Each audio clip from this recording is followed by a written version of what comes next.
Well, hello and welcome to The One Show with Alex Jones. And Matt Baker. Now, tonight we're going to be meeting two women with ambitions to follow in the footsteps of pioneering female pilots. Yes, now, later this week, one of them, Tracy Curtis-Taylor, will set off for Australia in an open-top vintage biplane, would you believe? Australia, from here. Unbelievable. And the other is planning to fly solo around the world, but recently, well, came down to earth with a bit of a bump. It's Carol Vorderman. She was so low. It was unbelievable. Yeah, but not in an aeroplane. Wait, no, we hasten to add, I mean, not in an aeroplane. No. But what happened? Well, I was planning to do the Great North Run. Good. And I'm not a runner. Right. So I thought, and I've got a treadmill at home that's like locked into an alcove bit of the room. So I thought, right, if I can get up and do 3 miles and then walk a mile, 3 miles, walk a mile, that would be good enough for an oldie like me.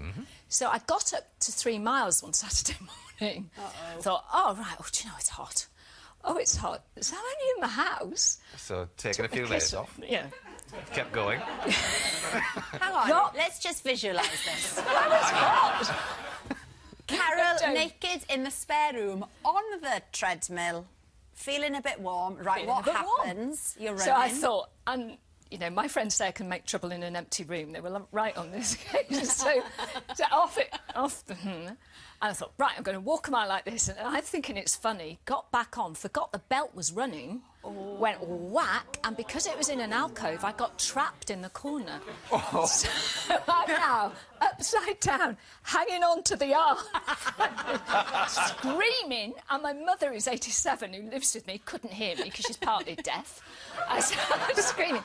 And every time I tried to get off, of course, I'm ripping skin off my thighs, off my back, off the thing. And I didn't think it was... In fact, a scab has only just come off this knee.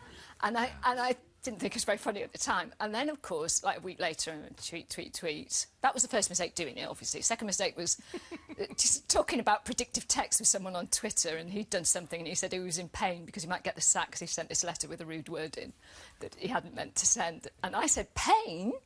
I'm sitting here covered in doctor's dressings and these burns because I didn't. So that's how it's... Big mistake saying it.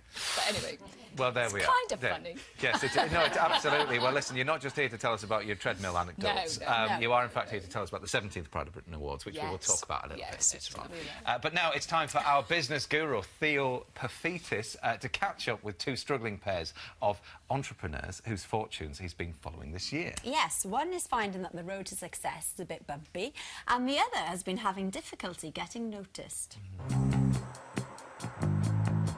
I've met hundreds of wannabe entrepreneurs in my time with great ideas, but there's a big difference between a great idea and a money-making business.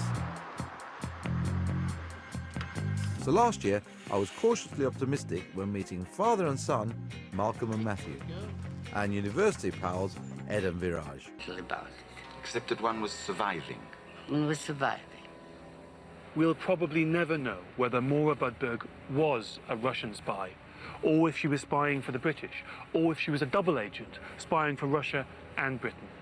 What we can be sure about, thanks to his will, is that Wells never stopped loving this extraordinary woman. Thanks, David. And if you want to search for the wills of famous people, or indeed a member of your own family, you can go to the One Show website and follow the links there.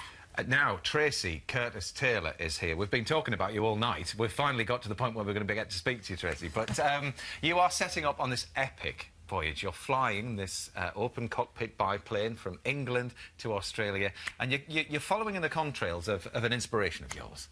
Well, I am. You know, I've been flying vintage aeroplanes for the last 30 years, and of course, you get immersed in the stories of the people who flew them, the pioneering aviators of the 20s and 30s.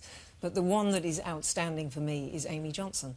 And of course, 1930, she sets off with less than 100 hours in her logbook and basically crashes her way to Australia, but against all the odds, she survives and lands one of the first global celebrities. So You're not planning on doing that, though, are you? You're not planning on crashing your way to Australia? No, I'm not. No, I'm not. So, but it's a tribute flight to Amy. A bit more planning, though, has gone into your route then. We can see the route here on the screen.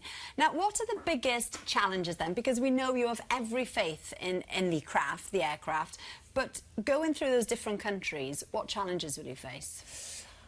I think it's twofold, to simplify it, but I think from Turkey through the Middle East to Burma, Myanmar, I think it's going to be bureaucracy, politics, you know, difficult border crossings, etc. South of Burma, I expect it's going to be the weather, so I'm flying into the monsoon season, so from Singapore down, and it's maritimal, you know, the monsoon line will lie across northern Australia. So my concern is not just when I'm flying, but when the aeroplane is also on the ground, potentially being battered by, you know, tropical storms. Well, this is the thing, landing it and what have you in that kind of weather. I mean, Carol, does the biplane, the vintage plane, does that excite you, that concept? Well, I did a film for you, actually. You did, but it was a modern plane, though, was it the first time and only time I've been in a biplane. And I really did feel as though I was in the air.